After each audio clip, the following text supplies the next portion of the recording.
Welcome back, my people, and now we are on our way to Saba, the unspoiled queen. Hi to the new friend. Hi to the other new friend.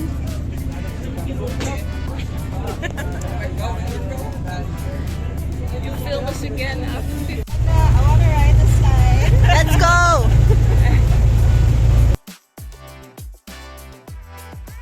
And then we were on our way. I have to admit, it was not my ideal way to get to Saba, but it was this or the plane ride, and I don't know which one I was dreading more.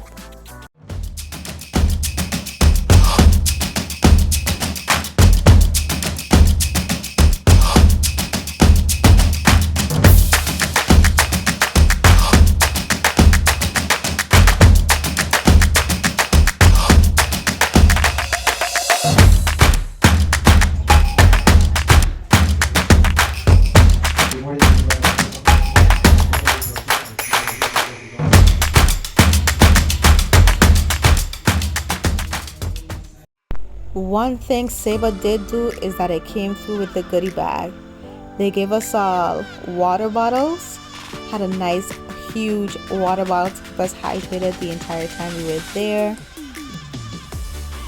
Then I think I got a hot sauce and a jam, a rum infused jam. It had fruit that was infused with rum and then a sweet pepper. Then it was basically information about Saba and the keychain and just little goodies to have. And it's a more of a kind gesture, but I definitely didn't take it for granted.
Be the sacrifices. So. I don't know. I'm just trying to determine what we're doing.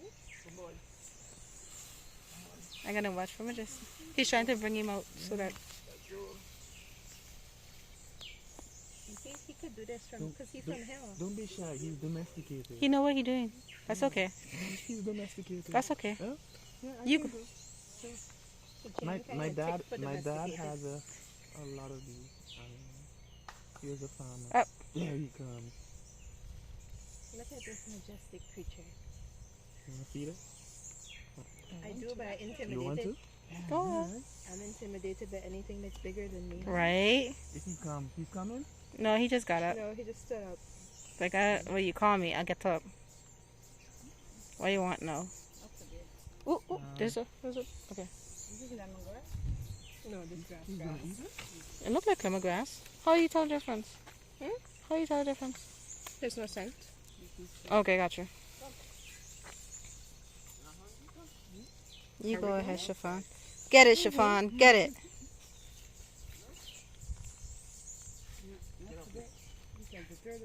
Close the distance. You said he's domesticated. I want you right next to me. I love this. I'm gonna stay here. He's like, come, you come. He the one that started. They're domesticated. You can go close. You can do it. This is cassava, no? It looks like it, yes. I think it is. I went to squat Some kind somewhere. of Nope, he doesn't feel like it today. He's not feeling it. No. Next batch.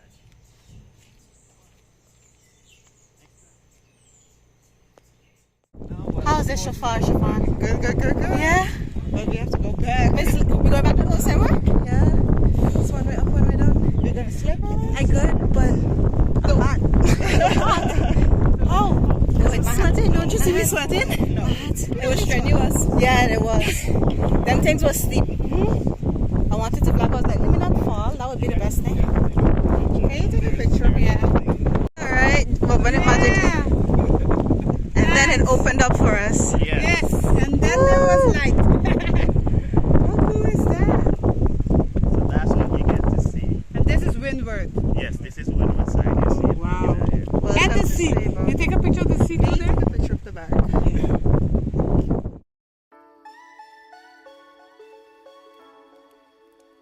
And then it was time for us to walk back down the hill, and I slipped. And this was our guide's attempt to make sure that none of us slipped and fell, because those bricks were definitely slippery. There you go. How are you? You missing one? How far back is she? Oh, she takes her time anyway.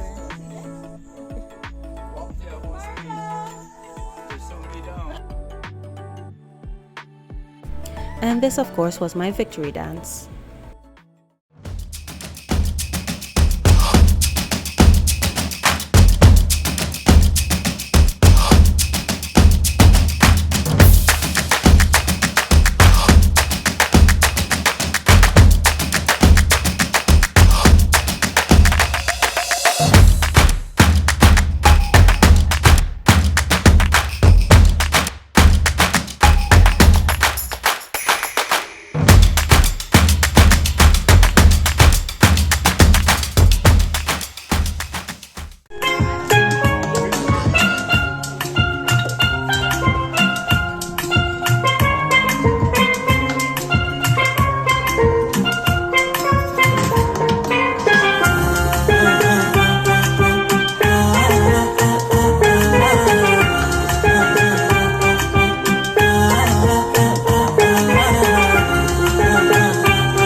And that was Saba.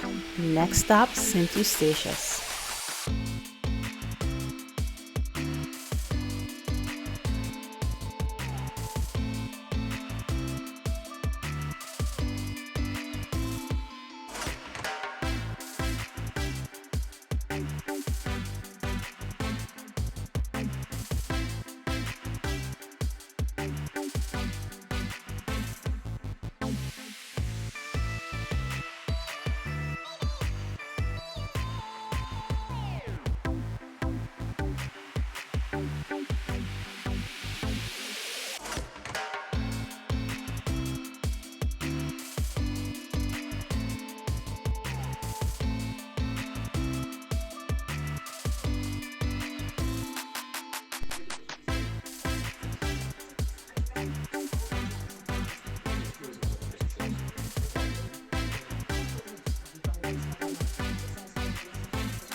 The role as the island's heritage inspector. On the way to the Dutch Reforming Church, we're going to show you some developments and monuments that we're doing right now and the future plans on how we are revamping Oranjestad, that's the capital, and how we are bringing livability back to the city center, because all the government buildings are here now and it functions very like The Hague. It's very Amtelijk, at 5 p.m. the city closes down and there's all the entertainment on the outskirts, and we're changing that, bringing a bit of livability back into the city center. And one of the things that we're doing on Statia is we have an infrastructure problem. So instead of building new buildings, we're rebuilding all the old ones and repurposing them on the inside. So I'm going to take you guys on that. Sounds genius.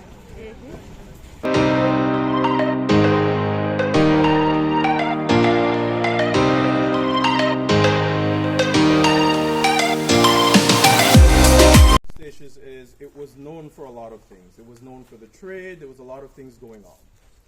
But you have to see the liberty that Amsterdam have today, or Europe had today, we once had here.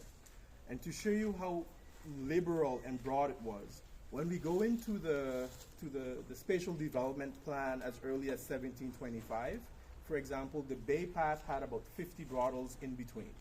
There were brothels, there were pubs, there were warehouses. Anyone ever heard of opium? Yes. Okay, opium is a kind of hallucinant plant, like marijuana. It was used as a drug for centuries. While the British was trying to ban the Chinese to use opium, for example, we had opium pubs here, like they did in Amsterdam with the coffee shops. So that is what the extent of everything that was possible. That's the reason why people could have come from wherever they came from poor and leave St. Eustatius rich. So now, to show you now the extent of being rich, this building is a Dutch Reformed church, but it didn't always stand there. It stood at the Dutch Reformed Church cemetery on the other side of the island on top of a hill. But of course, the Jews, the Jewish community, which the other group is at the synagogue right at the back, you can't see it now because of the trees, the Jews had imported a complete structure from Europe. So the Jews had enough wealth to take these yellow bricks that you see here. These are from the IJssel, an area in the Netherlands. They imported these bricks from the Netherlands and constructed an entire Jewish synagogue. But they also had an architect design the synagogue, and two Jewish couples of the Henricus family on their honeymoon traveled to the Netherlands, looked, picked out the bricks like how we would pick out tiles today, and then shipped it back to Statia. When they erected that big synagogue on the island, it could have been seen from the roadstead here in the harbor. What the Dutch said is that, no, we're not having that. This is not a Jewish colony, it is a Dutch colony.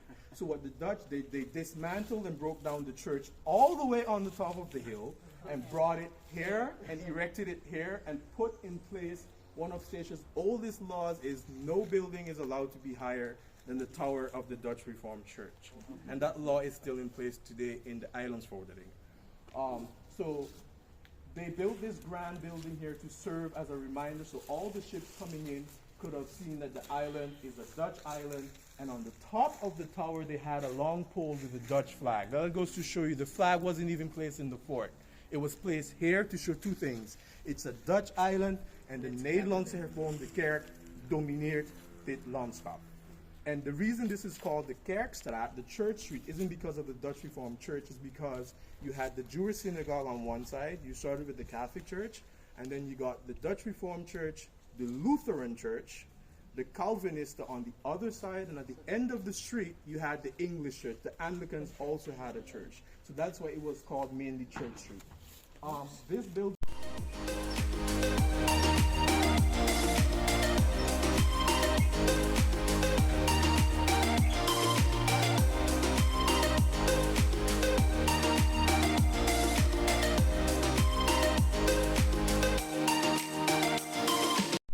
about 350 French soldiers all died at once.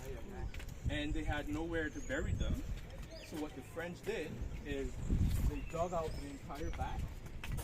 So originally the compound of the Dutch Reformed Church extended to the cliff, and they buried everyone there in the back. And so since 1806 it was recorded that the bodies were very shallow and yellow fever, and the paint of course stayed quite a while on decaying bodies before it completely deteriorates, so no one ever buried in the back to of prevent the church. The Elsford. They're still there. The bodies are still here. The French soldiers, they're still there.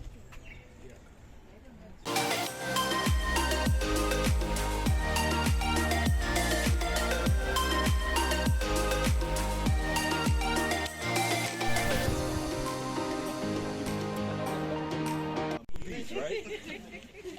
So,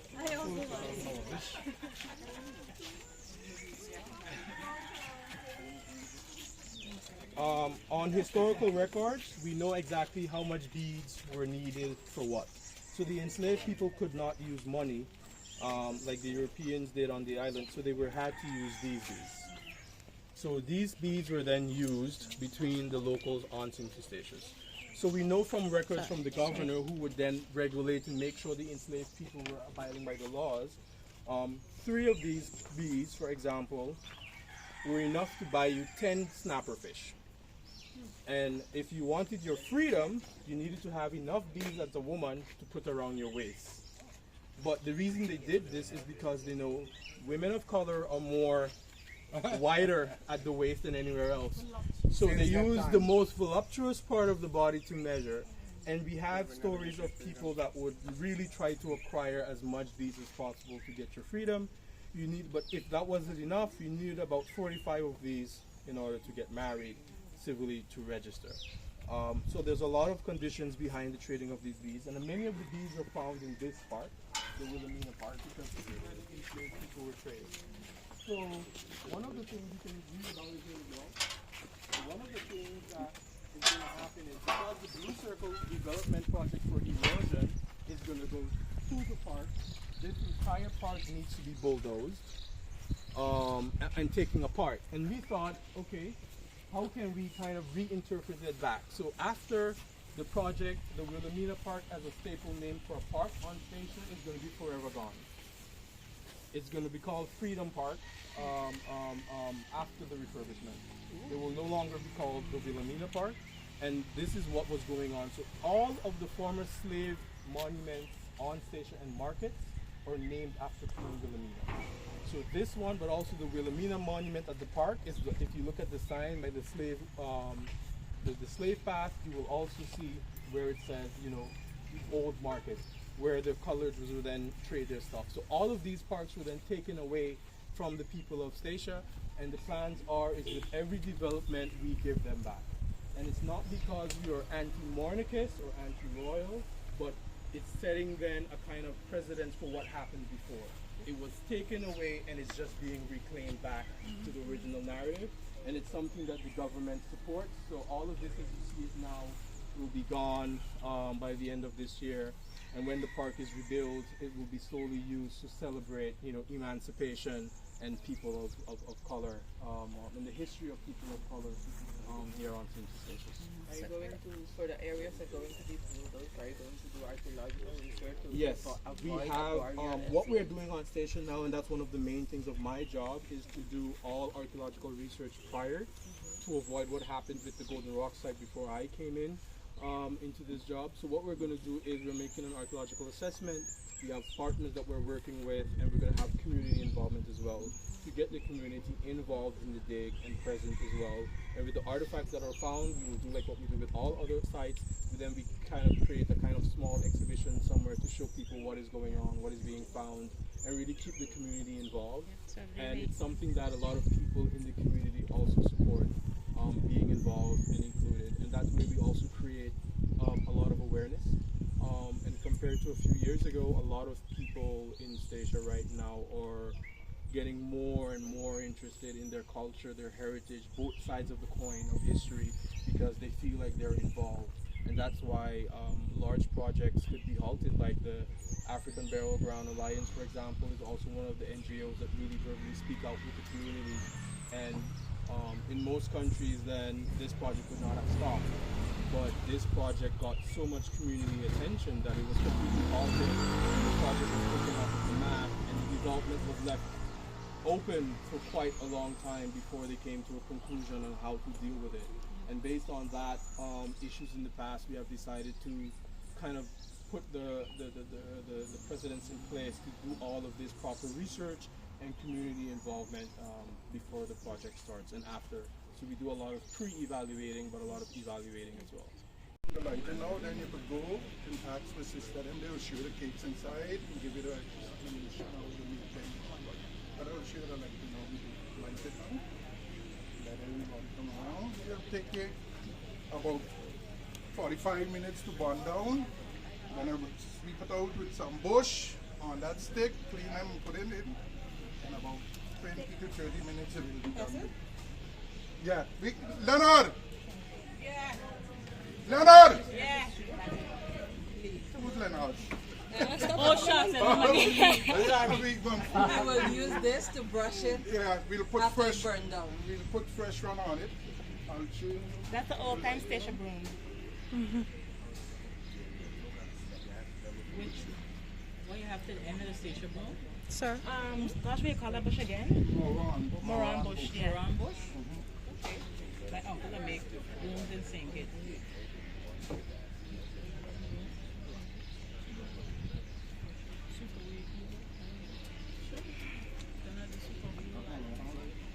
People is really bother me now. We'll catch like that.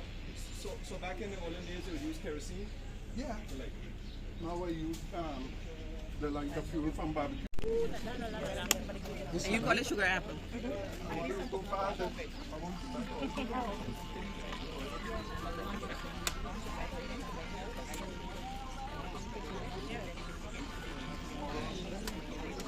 See the Williams Ali?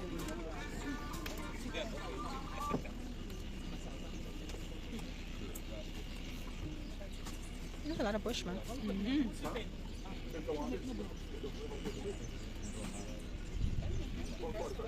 The brush out the oven. The oven with the oil in it. With burning oil. Leave them hold it. You got to tell them from there, leave them hold it and go. And what's the name of this bush? Moran. Mamburita. Okay. Ah? Okay. Question, how long does this broom last? How long does each broom last? It lasts for the whole day. Or just one day? You can use it for the next day, but it's going to be. That's good. Yeah, you take it every day. In the morning. Once you use it in the oven. Can I smell a leaf? Yeah. Sorry.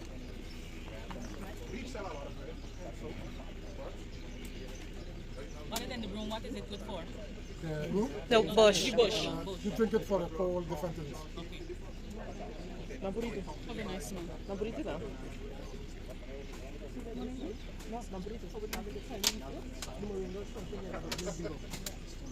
And the moringa. Moringa thing. Black and the otro. That's it. After we'll show you, it's better for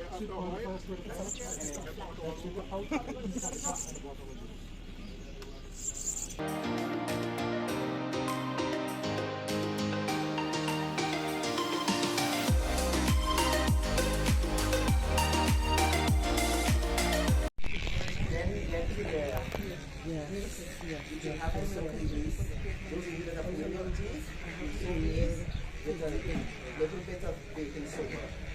You put down that, and then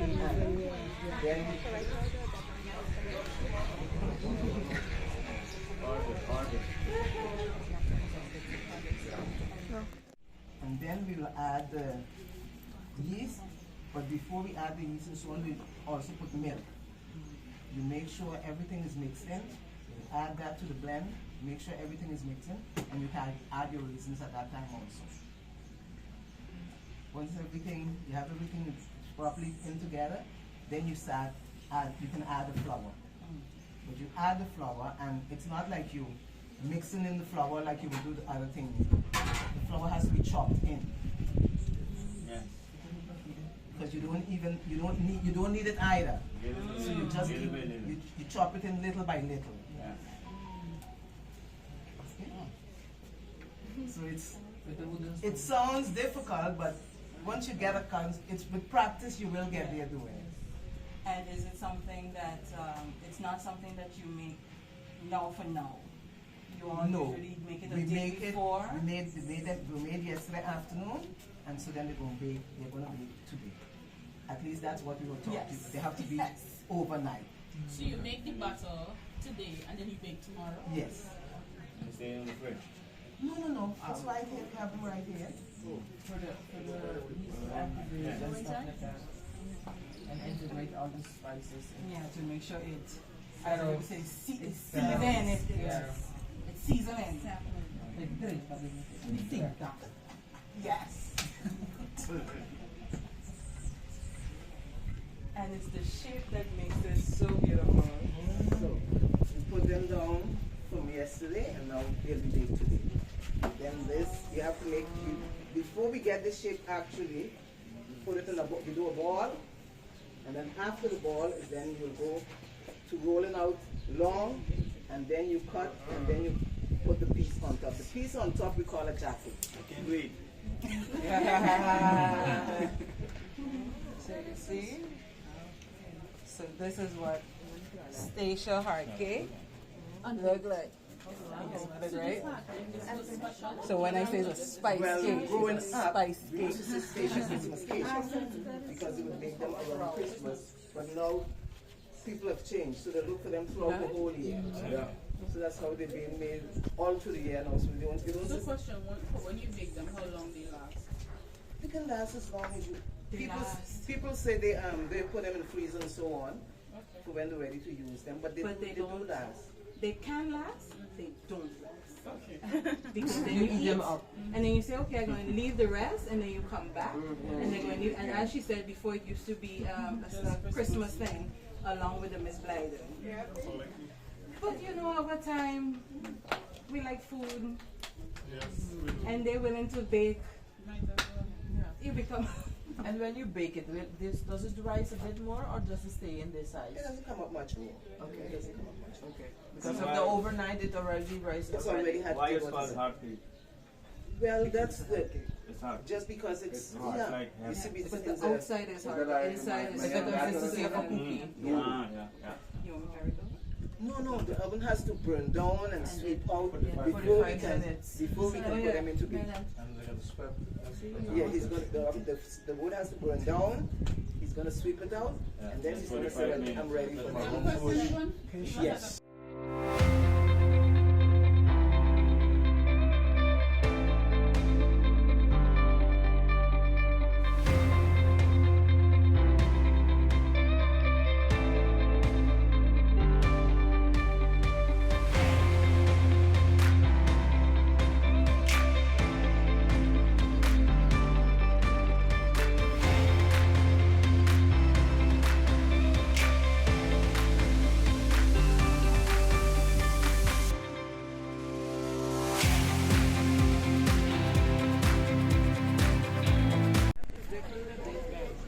How do you like the cake? It's alright. Spicy. Smells good. Reminds me of a sweet Johnny cake in Nevis. I don't have Johnny cake in Nevis. It reminds me of a sweet Johnny cake. My grandmother used to make sweet Johnny cakes. Oh, okay. So reminded me of that. His name is McCoy. He might come over. Have a nice day. Bye bye. Thank you. You take care. Thank you. You haven't spoken for the day. Hi. Good morning.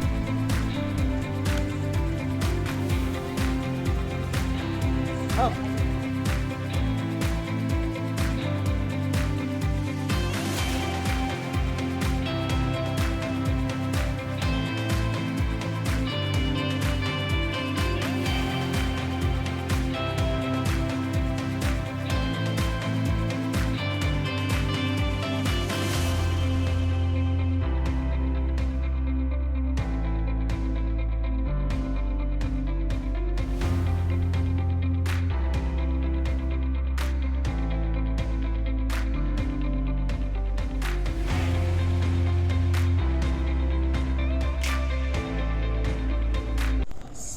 Saba, and our group focused on education and awareness, and we focused on those between the ages of 3 years old to 17, and we said that there must be more incentives given to encourage their participation in the areas of culture, heritage, and history.